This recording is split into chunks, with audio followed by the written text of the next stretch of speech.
Hello, everyone. Dr. Ames here. This time I'd like to talk to you about some basics about the definitions of disabilities and how we define them and so forth. Um, and certainly that we do have a very broad definition from the ADA.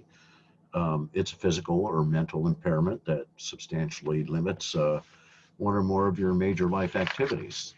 And that really does leave a lot of room. Um, And so, what we do see from the ADA is a focus on quite often on hearing, sight, mobility impairments. Um, and these do afflict about 1% of working age adults. But the disability definition is quite broad on the things it includes. And so, there are quite a few other things in there that are more specific, like HIV/AIDS, heart disease, diabetes. Um, Past drug addictions of all types, alcoholism, and especially mental and emotional illness. Um, and so when it comes to getting benefits, you just can't go to an employer, get a job, and then suddenly apply for disability benefits. It has to be something in a case like that where the disability was caused by the employment itself. And so this is what we would call a pre-existing conditions. If you have a disability and you happen to get laid off from a job, you're also not eligible for disability payments. You're being laid off, if it was like so many layoffs, probably had very little or nothing to do with your particular disability. You were laid off due to economic conditions or whatever the employer said those conditions were.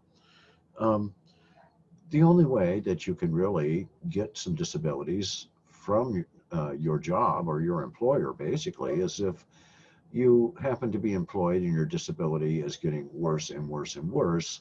And that worsening condition you can prove in court or through litigation that it was exacerbated by your current job. And certainly employees do not win all those cases.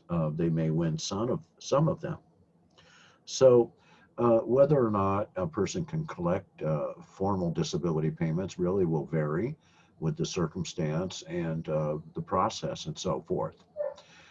Those who do get disability payments fall into these four categories: mental disorders, arthritic disease, heart disease, and cancer in particular, with a significant percent of people with disabilities falling into the other diseases category. Um, Of course, though, the one category, and these are in numerical order of how much percent of disabled persons fall into these categories. So mental disorders is number one for a reason. 28% uh, of disabled people have some sort of mental disorder that is treatable, identified, and so forth. When it comes to arthritic disease, 19%. Heart disease, just slightly below, around 18%. And then cancer, not as high as you would think for disability, um, 3%.